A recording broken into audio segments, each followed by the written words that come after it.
Je passe donc la parole à Jean-Pierre Kounen, que je ne vous représente pas puisque depuis ce matin, il n'a pas changé. Il est toujours président de la Ligue des droits de l'enfant, enseignant, et voilà. Merci. Il y a un PowerPoint qui devrait démarrer. Mais fais à ton aise, il n'y a pas de problème. Donc, l'idée ici est de voir comment travailler avec l'enfant à besoins spécifiques.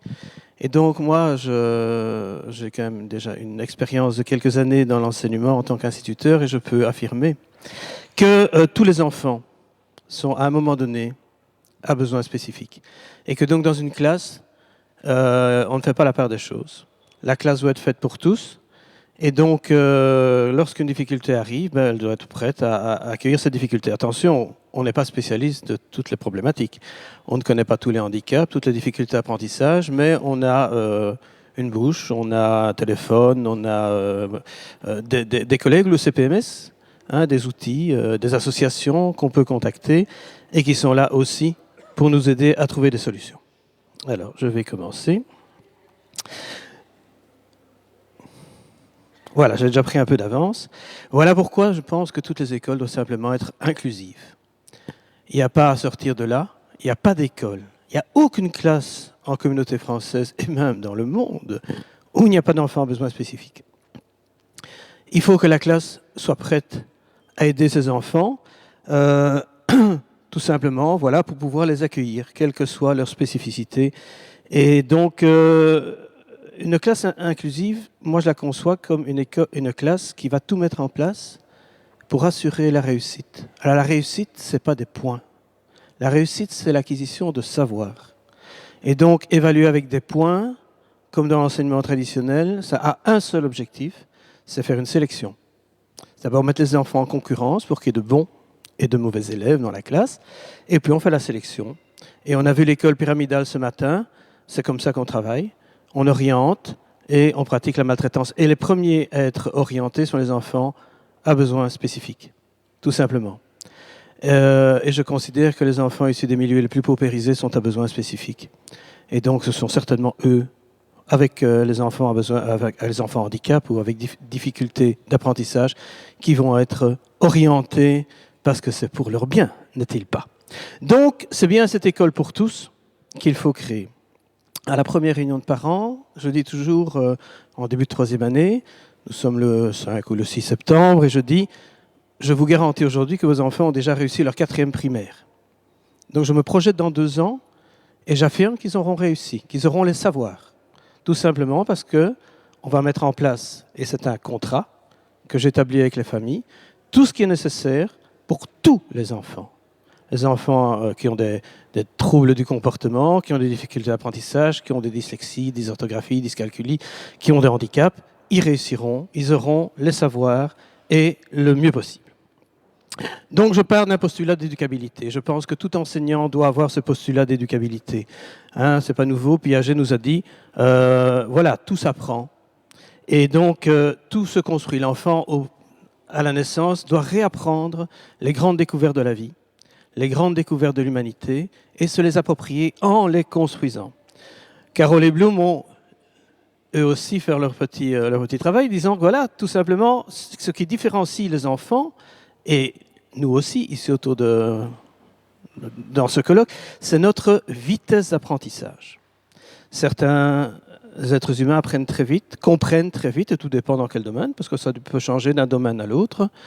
Mais si on lui donne le temps, dans des conditions optimale d'apprentissage, respectueuse, sans lui mettre son erreur sur le nez, parce que finalement les erreurs, on ne sait pas apprendre sans les erreurs, eh bien il va acquérir comme les autres. Donc nous devons donner ce temps aux enfants qui ont besoin de ce temps. Un enfant faible, comme j'ai été peut-être un peu vite, c'est bien ça, donc placé dans des bonnes conditions, donc des conditions de classe inclusive, c'est ce que j'entends, une école à pédagogie active, comme on l'a vu tout à l'heure, avec le temps, arrivera exactement au même résultat que les autres. Donc on l'a fait ce matin rapidement. Ce qui est mis en place dans ma classe qui se veut inclusive, c'est d'abord une véritable pédagogie. On a parlé de la pédagogie de la coopération, mais je suis très très Freinet aussi. Je trouve que Freinet, il n'y a pas assez d'école Freinet tout simplement. Des évaluations formatives. Alors l'évaluation formative, on en parlera tout à l'heure. tout de suite. Elle a pour objectif de ne pas sélectionner et de voir où en est l'enfant. Ce sont des évaluations positives. Où en est-on? Est-ce que l'apprentissage est acquis ou pas? S'il ne l'est pas, qu'est-ce qu'on met en place? Une remédiation, un tutorat. On ne laisse pas les choses en l'état. On ne laisse pas un enfant avec une difficulté qui traîne pendant des jours sans être remédié.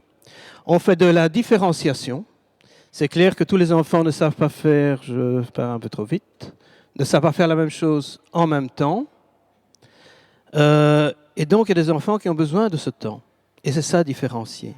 Il y a des enfants qui ne sauront jamais faire cette liste de calculs, de conjugaisons qu'on assène dans les classes, tout simplement parce que c'est trop. Avec 5 calculs, ils savent démontrer s'ils ont compris, hein, il n'en faut pas 40. Donc, on limite en fonction de ses compétences. Tout ne sera pas nécessairement évalué chez un enfant qui a des grosses difficultés d'apprentissage, car il y a des apprentissages qui n'est pas encore prêt d'apprendre.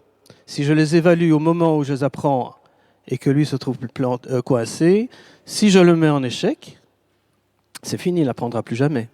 Il aura compris une chose, c'est qu'il n'est pas capable. Donc on dit, on prendra le temps. Je ne vais pas évaluer maintenant, on reviendra dessus, on évaluera plus tard quand ce sera acquis. La classe est bien sûr le seul lieu des apprentissages. Je vais toujours trop vite. Ce lieu des apprentissages, ben, ce n'est pas la maison, là, le lieu des apprentissages. Ce n'est pas le soir, après les cours, qu'on apprend à lire, à écrire, à calculer. C'est en classe.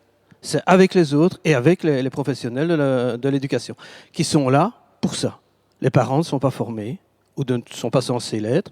Dans de très nombreuses familles, les parents n'ont même pas les moyens ou le temps d'aider un enfant. Et donc, la classe est ce lieu d'apprentissage, tout se fait en classe, et je vous assure que le temps, on a. Là, la pédagogie institutionnelle, c'est important aussi, notamment pour des enfants qui ont des difficultés comportementales. Construire ensemble les règles de la classe, ça lui permet d'abord de donner son avis, et puis de savoir où il va. Il a voté la règle, il est d'accord, il a pu la négocier, il a pu dire « je ne suis peut-être pas sûr d'y arriver », et la classe a pu l'entendre. Et donc, la sanction, qui n'y a pas vraiment des sanctions, mais la sanction ne sera pas pour lui la même que pour les autres. Là aussi, il y a différenciation. Et puis, le plaisir. Enseigner, c'est du plaisir. Apprendre, c'est du plaisir. Et donc, la pédagogie coopérative, toutes les pédagogies actives, toutes les pédagogies actives sont là pour donner du plaisir. Et comment est-ce qu'on peut apprendre? Il n'y a que deux acteurs pour l'apprentissage, c'est l'envie et le plaisir. Sur l'envie des enfants, moi, j'ai pas beaucoup de prise. L'envie, c'est très personnel. Ce matin, je me suis levé, je suis pas en forme, j'ai pas du tout envie d'apprendre. Par contre, le plaisir, là, j'ai quand même des atouts. Comme enseignant, je peux mettre une ambiance dans la classe, une ambiance ouverte, une ambiance qui permet l'apprentissage, qui ne met pas en échec, une ambiance où on rigole, on s'amuse. Des moments où on peut prendre le temps, on peut se ressourcer, on peut se reposer, on peut aller dans un coin, lire un livre pendant que les autres avancent. Et donc, ce plaisir, c'est important. Quand on s'est couché sur 1 mètre carré, je peux vous assurer qu'on sait ce que c'est 1 mètre carré. Et donc, quand on a pu le construire avec les autres, on ne va jamais oublier ce que c'est. Et donc, le tutorat, j'arrive à la suite. Le tutorat, c'est fondamental. Le tutorat, on l'a vu ce matin, c'est aussi savoir se respecter, c'est savoir se dire, tiens, on a toute une vie à passer ensemble, on ne fera peut-être pas le même bout de chemin, mais quand on se croisera, on essaiera de construire ensemble une société qui te respectera et qui me respectera. Et donc, il faut donner du temps. Et du temps, à l'école, il y en a. C'est incroyable, on nous dit toujours, mais on n'a pas le temps. On n'arrivera pas au bout du programme. Eh bien, c'est pas vrai. Le temps, on en a plein. On a calculé que les jours blancs, c'est le seul moment, les jours blancs, tout le monde les connaît, les jours blancs. 25 jours blancs en première et deuxième secondaire. Trentaine de jours blancs les 4 dernières années. Ce qui équivaut, quand on les met bout à bout, à une année scolaire. Une année scolaire de perdu sur 6 ans. Pour le plaisir. Hein.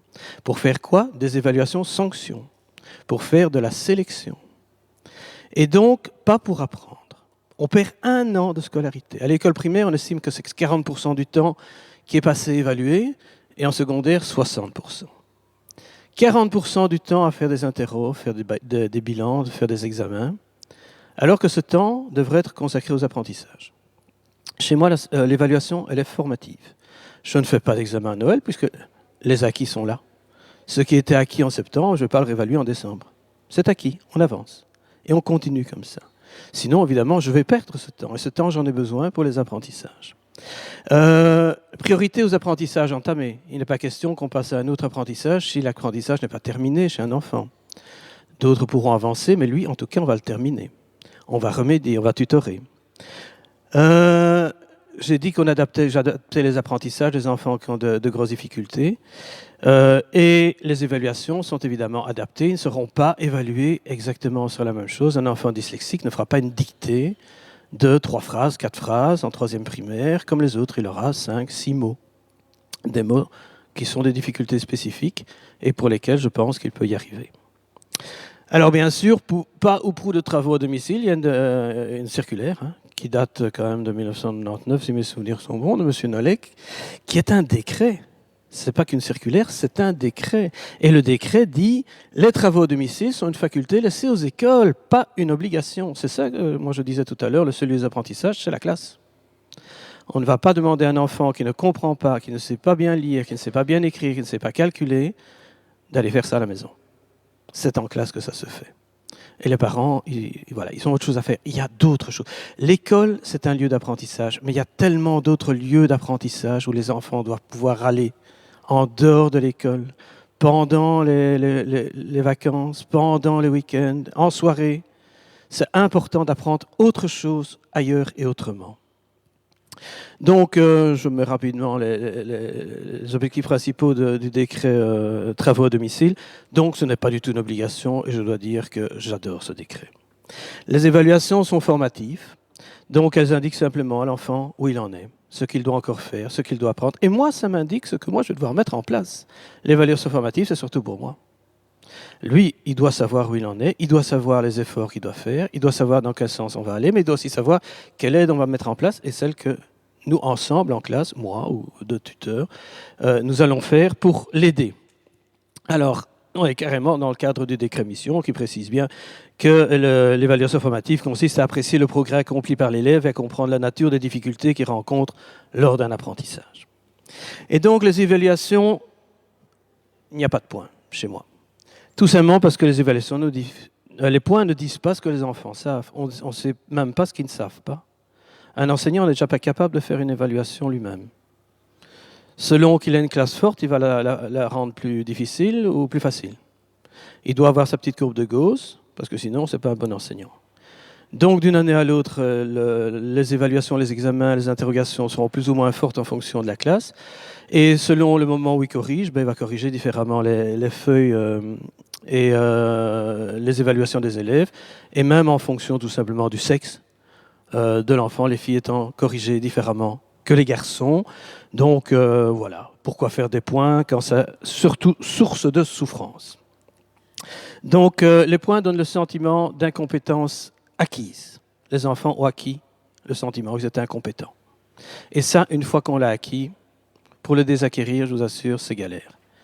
Moi, j'ai eu des gosses en 3e année qui étaient cassés par le 1er degré. Mais, 2 ans, c'était limite pour qu'ils retrouvent une confiance en eux.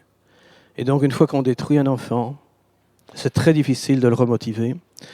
Alors, voilà, elles doivent dire à l'enfant ce qu'il doit faire. Les erreurs sont les bienvenues. Sans erreur, on ne sait pas apprendre. Il n'y a personne qui ne fait pas d'erreur. L'important quand on a fait une erreur, c'est la comprendre. Et ce qui est important aussi, c'est de savoir y remédier. Une fois qu'on a fait ça, on sait. On a acquis le savoir. Et donc, l'évaluation se fait avec les enfants.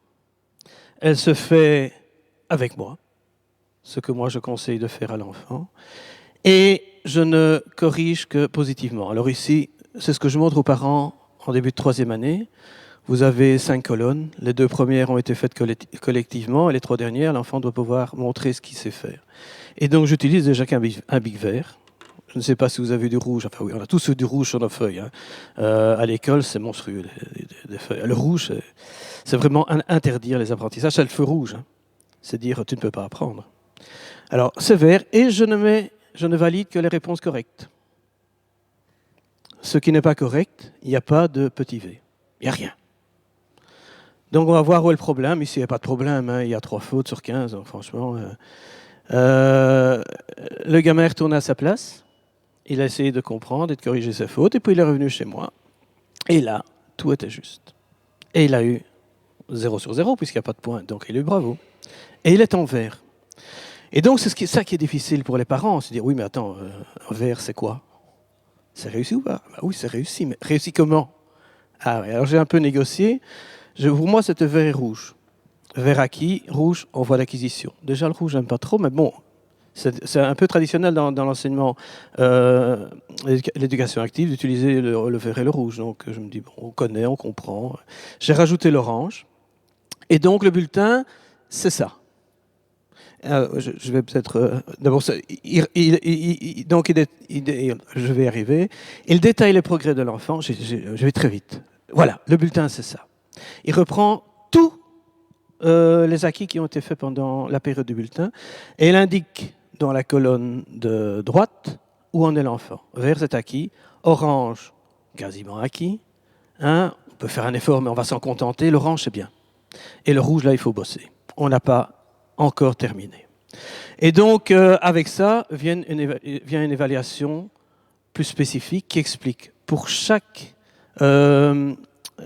type d'apprentissage, pour le comportement, pour l'apprentissage en mathématiques, en français, en éveil, pour l'apprentissage coopératif et enfin le comportement général, mon avis, pour chacun de ces points-là. Et ça, c'est le bulletin. Et donc, les parents et les enfants, après, doivent donner leur avis parce qu'ils ont des petites cases pour eux aussi. Et c'est important qu'il y ait une rétroaction, tant des enfants que des parents. Voilà, je termine rapidement avec une photo de mes élèves. Voilà, avec plaisir. Merci.